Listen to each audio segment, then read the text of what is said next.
Everyone, true English classes by Ramesh में आपका स्वागत है। और दोस्तों, आज मैं आपके लिए लेकर आया हूँ इंग्लिश प्रैक्टिस सेट 5। और जैसा कि आप सभी को पता है, हमने ये सीरीज़ शुरू की है इंग्लिश प्रैक्टिस सेट की फॉर हरियाणा एग्ज़ाम्स, जिसमें हरियाणा पुलिस शामिल है, ग्राम सचिव शामिल है, पटवारी के एग्ज़ाम शामिल है। इन सभी के लिए सीरीज़ मैंने शुरू की है। और आपको पता भी है, जो प्रैक्टिस सेट है plays an important role to clear for all the exams. बड़ी महत्वपूर्ण भूमिका जो प्रैक्टिस सेट है ये निभाते हैं, क्योंकि इससे हम अपनी तैयारियों को जज कर सकते हैं कि अब कहाँ पर हम खड़े हैं, हमारी तैयारियाँ कैसी हैं और कितनी हमें और तैयारी करने की ज़रूरत है। तो ज़्यादा टाइम अपना स्पेंड ना करते हुए लीजिए शुरू करते हैं आज की वीडियो। तो जो फर्स्ट सेंटेंस मैंने आपके लिए बनाया है, आप देख सकते हैं। पहले आपके लिए 5 सेकंड का टाइम है। ही इज़ सुपीरियर डैश मी। तब मैं आपको बताऊंगा कि इसमें राइट आंसर क्या है। ही इज़ सुपीरियर डैश मी। आप इसमें से सिलेक्ट कर सकते हैं 4 ऑप्शन में से कि इसका राइट आंसर क्या होना चाहिए। देन होना चाहिए, ये देन, या फिर बिसाइड्स, या फिर टू। क्या राइट इसका आंसर होना चाहिए? तो इसका आंसर मैं आपको बताता हूँ। अब इसका राइट आंसर है डी, टू। अब क्यों है ये मैं आपको बताता हूँ। यदि आपको पेपर में सुपीरियर दिखाई दे, प्रीपोजिशन की जहाँ बात है, सुपीरियर दिखाई दे, इन्फीरियर आपको दिखाई दे, ये सेम राइमिंग वर्ड है कुछ, जैसे सीनियर आपको दिखाई दे, ठीक है। इसके बाद आपको जूनियर दिखाई दे, ठीक है। कुछ और मैं बताता हूँ आपको। ये जूनियर सीनियर हो गए। इसके अलावा एक्सटीरियर आपको दिखाई दे, ठीक है, बाहर की कोई चीज़। और इंटीरियर आपको दिखाई दे, अंदर की कोई चीज़, ठीक है। इसके अलावा कुछ और वर्ड्स हैं जो मैं आपको बताने जा रहा हूँ यहाँ पे। प्रेफर आपको दिखाई दे, प्रेफर ये वर्ड आप नोट कर सकते हैं। प्रेफर आपको दिखाई दे। और की वर्ड है की आपको दिखाई दे, ठीक है। इंजूरियस आपको दिखाई दे, smoking is injurious to health. तो इन सभी वर्ड्स के साथ में टू का यूज़ किया जाता है। ये सारे वर्ड आप नोट डाउन कर सकते हैं, ठीक है। सुपीरियर है, सुपीरियर का इसका उल्टा होता है inferior, junior, senior, exterior, interior, prefer, की, इंजूरियस, ठीक है, अटेंड। इन सारे वर्ड्स के साथ में टू का यूज़ किया जाता है। तो यहाँ कई बच्चे देन कर सकते हैं, वो जो कि गलत हो जाएगा। देन वो इस प्रकार सोचते हैं कि भाई he is superior than me, वो मुझसे श्रेष्ठ है की बजाय, लेकिन ऐसा नहीं है। यहाँ पर टू का यूज होगा, सुपीरियर के साथ में टू। तो जो सेकंड सेंटेंस है मैं आपके लिए लेकर आया हूँ, आप यहाँ पर देख सकते हैं। राइट स्पेलिंग आपने चूज़ करनी है। मोस्ट इंपॉर्टेंट वर्ड है ये, ठीक है। और काफ़ी बच्चे इसमें गलती करते हैं। आप भी देखो इसमें ठीक करोगे या नहीं। यदि आप ठीक करते हैं तो कमेंट करके ज़रूर बताएं किस किस का ठीक है, ठीक है। वैक्यूम की स्पेलिंग बतानी है आपने। VACUM, VACWM, VACCWM और VACCUM। प्लीज़ जिनका यदि ये ठीक है वो प्लीज़ कमेंट ज़रूर करें, ठीक है। तो अब इसका राइट आंसर मैं आपको बताता हूँ।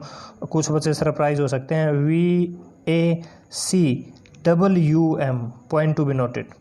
VACWM वैक्यूम की स्पेलिंग है, कई बार पेपर में पूछा गया है, इसको आप नोट डाउन कर सकते हैं। नेक्स्ट जो वर्ड है आपके लिए आसान है, बिल्कुल आसान है, इसमें किसी ने गलती नहीं करनी है, क्योंकि आपने देखा है HSSC में 1-2 आसान भी पूछे जाते हैं। I can dash cricket, play, plays, played, playing. इसमें आपने अपना राइट आंसर सेलेक्ट करना है। तो इसका जो राइट आंसर है मैं आपको बता देता हूँ, और क्यों ये भी मैं आपको बताऊँगा। तो इसका जो राइट आंसर है वो है प्ले, ठीक है। क्यों है मैं आपको बता देता हूँ एक बार यहाँ आप लिख के। यदि आपको कोई भी मोडाल्स दिखाई दे, ठीक है, MODALS, कोई भी मोडाल्स आपको दिखाई दे, मोडाल्स मतलब कैन, कुड, में, माइट, शैल, शुड, वुड, ये, ठीक है। आपको टू दिखाई दे, ठीक है, आपको डू, डज, ठीक है, और डिड, ये आपको दिखाई दें। एक वर्ड है और मैं आपको बताता हूँ, या लिख के, एक वर्ड है लेट। इन सभी के बाद फर्स्ट फॉर्म का यूज़ किया जाता है, ठीक है। हालांकि फर्स्ट फॉर्म ये भी है, लेकिन एस या ES का यूज़ भी वहाँ नहीं होगा। ये सेकंड है, यहाँ ING है। तो इन सब के बाद जो वर्ड मैंने बताए फर्स्ट फॉर्म का यूज़ होगा, तो यहाँ पर यूज़ होगा प्ले। अब हम बात करने जा रहे हैं क्वेश्चन नंबर 4। मोस्ट इम्पोर्टेंट है ये क्वेश्चन, इंपॉर्टेंट नहीं है, लेकिन ये जो टॉपिक है ऐड क्वेश्चन टैग्स, ये बड़ा इंपॉर्टेंट है, क्योंकि HSSC में आप उठा के देख लेना, बिल्कुल पूछा जाता है। अब मैं आपको इसमें ये बताने जा रहा हूँ। आई लाइक हिम, कोमा, और फिर ऐड क्वेश्चन टैग्स। आपने यहाँ पर टैग करना है कि इसमें कौन सा इसका आंसर हो सकता है। तो मैं आपको तरीका बताऊंगा। इसमें पहले आप अपना सेलेक्ट कर सकते हैं। यहाँ ये देखो आई लाइक हिम, ठीक है। तो इसमें आपने करना क्या है, ये देखना प्रेजेंट इंडेफिनेट का ये सेंटेंस है, प्रेजेंट इंडेफिनेट, आई के साथ में डू का यूज़ होता है, ठीक है। तो यहाँ यदि नोट नहीं है तो नेक्स्ट पार्ट में नोट का यूज़ होता है। अब हेल्पिंग वर्ब इसमें कौन सी यूज़ हो सकती है, डू, ठीक है। तो नेक्स्ट पार्ट में हम लेकर जाएंगे, आगे लेकर जाएंगे डू, ठीक है। इसमें नोट नहीं है तो हम रखेंगे इसमें नोट, डू नोट। और अब सब्जेक्ट क्या है, आई, और लास्ट में इंटरोगेटिव, डू नोट आई। और डू नोट आई किस ऑप्शन में है, तो इसमें गलती से किसी भी ऑप्शन में ये आंसर नहीं लिखा गया है, ठीक है। डू आई लिखा गया है, ये गलत है। डज नॉट आई लिखा गया है, डिड नॉट आई लिखा गया, और ये भी गलत है। तो इसका जो राइट आंसर मैंने यहाँ बता दिया है, डू नॉट आई इसका राइट आंसर है, क्योंकि चारों ऑप्शन इसके गलत हैं। ये आपने, और आसान है और पेपर में पूछा भी जाता है। नेक्स्ट है 5th, इसमें आप देख सकते हैं a person who lives and works for other is called, वो व्यक्ति जो दूसरों के लिए काम करता है, दूसरों के बारे में सोचता है, दूसरों के लिए काम करता है, उसको क्या बोलते हैं, एल्ट्रिस्ट बोलते हैं, पिलग्रिम, पेडेस्ट्रियल, बर्गलर। बर्गलर तो वो होता है जो किसी के घर में सेंध लगाए, ठीक है, किसी के घर में घुस जाए, चोरी वगैरह करे। पेडेस्ट्रियल हु वॉक्स, जो पैदल चले। पिलग्रिम वो होता है जो यात्रा करे किसी रिलीजियस प्लेस की, ठीक है। एल्ट्रिस्ट वो होता है जो दूसरों के लिए काम करता है, इसको बोलते हैं उद्धार, हिंदी में इसको बोलते हैं उद्धार हृदय वाला, जो दूसरों के लिए, दूसरे के बारे में सोचे, दूसरों के काम करे। अब हम बात करने जा रहे हैं question number 6th, what a beautiful dash it is, ठीक है। तो इसमें आपने बताना है साइट, साइट, साइट, या इसमें से कोई नहीं, ठीक है। आप अपना आंसर इसमें सेलेक्ट कर सकते हैं, what a beautiful dash it is, ठीक है। तो जो साइट है इसका मतलब होता है दृष्टांत, दृष्टांत बताना, किसी चीज़ का वर्णन करना। साइट होता है स्थल, कोई जगह, ठीक है। और जो ये साइट होता है इसका मतलब होता है दृश्य। तो इसमें जो राइट आंसर है वो है ए इसका राइट आंसर है। अब हम बात करने जा रहे हैं क्वेश्चन नंबर 7th। आप अपना राइट आंसर इसमें सेलेक्ट कर लेना है, पहले आपके लिए इसमें टाइम दिया जाता है। एंटोनिम्स बताना है इनिशियल का। एंटोनिम्स का मतलब होता है उल्टा, ठीक है, इसका विपरीतार्थक हमने बताना है। इनिशियल का आप देख सकते हैं इसमें क्या होना चाहिए, लास्ट होना चाहिए, बिगिनिंग होना चाहिए, फॉर्मर या मिगर, आप अपना सेलेक्ट कर सकते हैं। जो इनिशियल होता है शुरुआती, और शुरुआती का उल्टा अंतिम, लास्ट इसका राइट आंसर है। बिगिनिंग शुरुआत होता है, फॉर्मर पहले का होता है, और मिगर, मिगर मतलब कोई थोड़ी चीज़, ठीक है। तो आप अपना आंसर देख सकते हैं ठीक है या गलत है। और जो अब बात कर रहे हैं सिनोनिम्स ऑफ वाइटल, वाइटल का सिनोनिम्स क्या होना चाहिए, ब्रूटल, क्रूशल, पेरिलस या सीरियस। तो मैं आपको बता देता हूँ, वाइटल का मतलब होता है ज़रूरी, आवश्यक, ठीक है, आवश्यक। और ब्रूटल होता है निर्दयी, जो किसी पे दया ना करे। क्रूशल आवश्यक होता है। प्रिलियस होता है मतलब गंभीर, सीरियस भी गंभीर होता है, खतरनाक, प्रिलियस को हम बोल सकते हैं। तो इसका आपको पता चल गया, सिनोनिम होता है सेम, वैसा ही। तो इसका जो राइट आंसर है बी, वो है क्रूशल।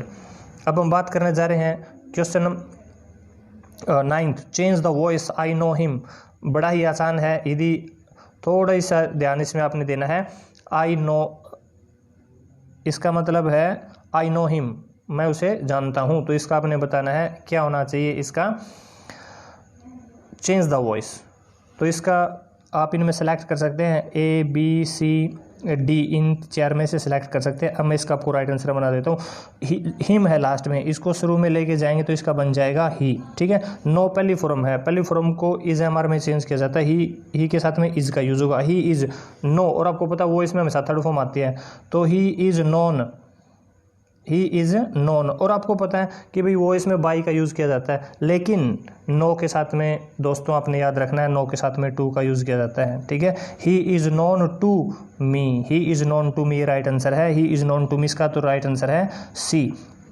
कुछ वर्ड्स हैं ये, जैसे सोक एट, फोन्ड ऑफ, नोक एट, नो टू, ये कुछ वर्ड्स हैं जिनके साथ में कुछ फिक्स्ड प्रीपोजिशंस का यूज़ होता है। तो आपने इसको याद रखना, नो के साथ में टू का यूज़ होगा। इसका राइट आंसर मैंने आपको बता दिया, आप देख सकते हैं आपका ठीक है या गलत है। नेक्स्ट जो है इट्स फ्रॉम इडियम्स, मुहावरों से लिया है। इंपॉर्टेंट इडियम्स मैं सेलेक्ट करके आता हूँ। जो आलतू फालतू के हैं, जो अपने ज़रूरी नहीं है, वो मैं इसमें नहीं लेकर आता हूँ, जो ज़रूरी है वही लेकर आता हूँ। डॉग इन द मैंगर, अपना जो राइट आंसर है वो आप सिलेक्ट कर सकते हैं। A, a person who has no home, who is not liked by others, who prevents others from enjoying something useless to him, या फिर a person who remains angry. आप इनमें से अपना सिलेक्ट कर सकते हैं। इसका मैं आपको बता देता हूँ। डॉग मतलब आपको पता है या कुत्ता, मैंगर होता है भाई जहाँ पशुओं के लिए हम चारा डालते हैं, ठीक है। डॉग इन द मैंगर, यानी कुत्ता कहाँ बैठ गया है, जहाँ चारा डालते हैं उस प्लेस पर बैठ जाता है। ना तो वो चारे को खुद खाएगा ना पशुओं को खाने देगा। तो इसका सी आंसर है हु प्रिवेंट्स अदर्स, दूसरों को रोके, फ्रॉम इंजॉइंग, आनंद लेने से, समथिंग यूजलेस टू हिम, उस चीज़ को जो उस खुद के काम की भी नहीं है, खुद के भी काम की नहीं है, दूसरों को भी खाने नहीं देता। डॉग इन द मैंगर उसको बोलते हैं। तो अब हम बात करने जा रहे हैं 11th। He does nothing but dash, important है। He does nothing but dash, इसका रूल मैं आपको बताऊंगा। आप पहले अपना सेलेक्ट कर सकते हैं, play, to play, playing, played.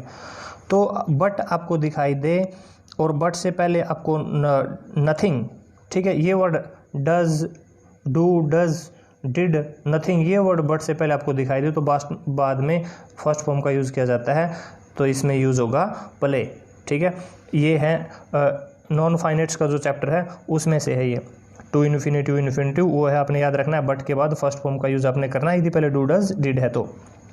Next है it might rain today, fill in the blanks with suitable question tags. ये एक दूसरा क्वेश्चन टैग और हमने सेलेक्ट कर लिया है क्योंकि एक क्वेश्चन इसमें से आना ही आना है पक्का, ठीक है। तो आप देख सकते हैं इट माइट रेन टुडे, तो इसमें माइट है तो पहले यहाँ में हेल्पिंग वर्ब उठाकर लेकर आएंगे, हमने लिख दिया माइट। हमने देखा वहाँ नोट नहीं है तो यहाँ लेकर आएंगे, इसके बाद हमने नोट लिख दिया, ठीक है। फिर इट है तो लास्ट में हमने इट रख दिया और क्वेश्चन मार्क लास्ट में लगाते ही आपने ध्यान रखना है।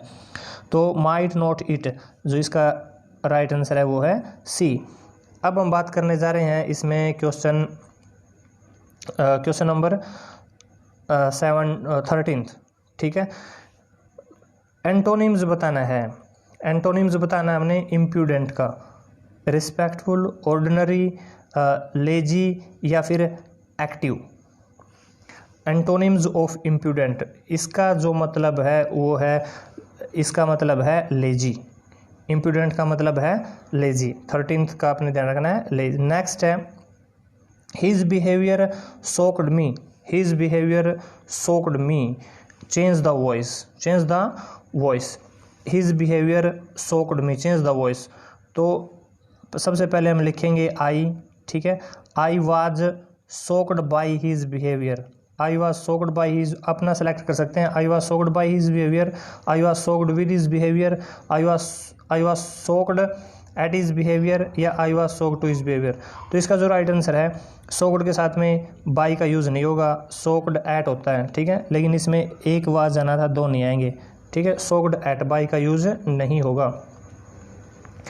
और नेक्स्ट है don't make noise the baby dash sleep, ये टेंसेस में से है। शोर मत करो, बच्चा सो रहा है, तो हमने रहा है, रही हैं, प्रेजेंट कॉन्टिन्यूस है, यहाँ भी प्रेजेंट था तो यहाँ प्रेजेंट कॉन्टिन्यूस हो जाएगा, इसमें होगा इज स्लीपिंग।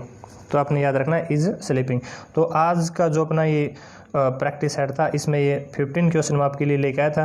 यदि क्वेश्चन आपको अच्छे लगे, वीडियो अच्छी लगी, चैनल को सब्सक्राइब कीजिएगा, बेल आइकन को प्रेस कीजिएगा ताकि मेरी हर वीडियो का नोटिफिकेशन सबसे पहले आपके पास पहुंचे। Thanks for watching, thank you, good bye.